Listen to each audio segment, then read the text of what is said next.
Okay guys, so good morning. So welcome back to our channel. So today guys, we'll be unboxing our follow focus for our DSLR camera. Ito. So ito po, unbox na natin. And it's more like of a user experience yung nagawa natin. So ito siya guys, yung follow focus Comstar. So yan, ito siya. So we will check, see if this will fit.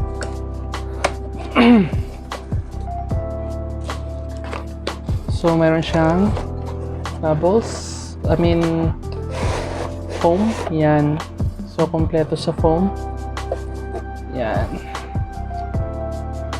Side lang muna natin yung box. So yan siya guys. So ito yung sa loob niya. Tiga lang. So meron siyang parang warranty card. Yan. Yan. Warranty instructions. So ito yung cover niya guys. Foam siya.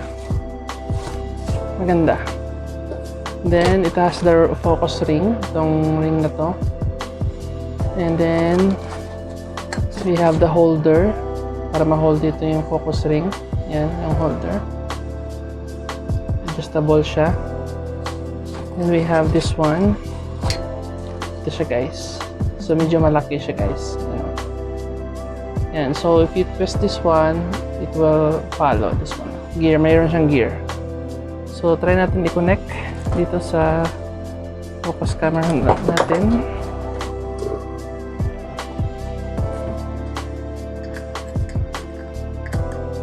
Yan.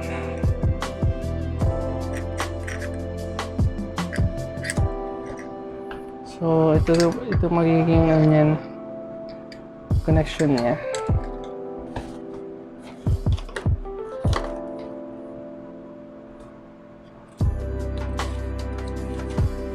Okay.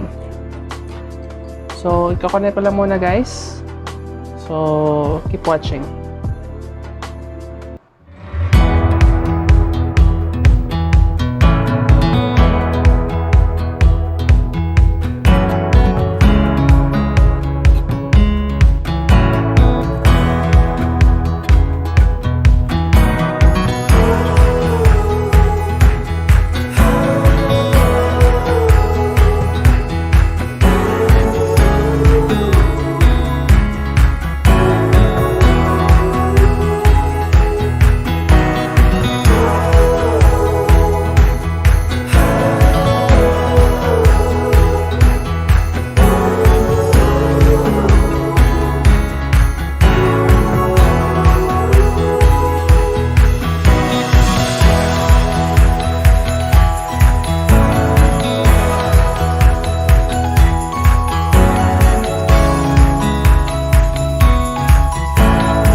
Guys, so we're back. Na-adjust na natin siya. Na-install na natin siya dito. Yan, makikita nyo guys yung focus. Yan. Ito na siya guys. So we can now adjust from here. Yan o. Yan. So meron na siyang focus guys. Pakita ko sa inyo. Patayin ko muna yung lights. Yan. So from this side, you can now adjust. Yan o. So blurry siya. Yan. Yan. So we can adjust from here. Yan o. Focus. Yan. Dito. So ano ko lang siya. Kailangan ko lang siya ng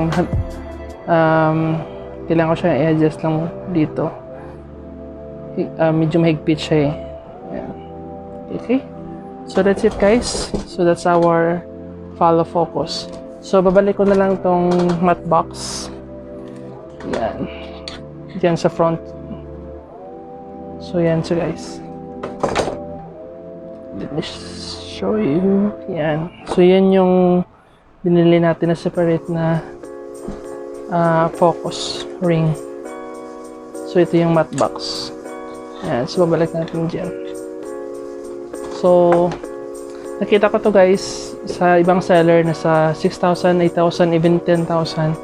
Pero what I did is I purchased it separately. So ito pinaka-affordable na, less than 1,000 to. Yan. So we are ready na for the focus ring and for taking the videos. Okay? Move on to our next unboxing.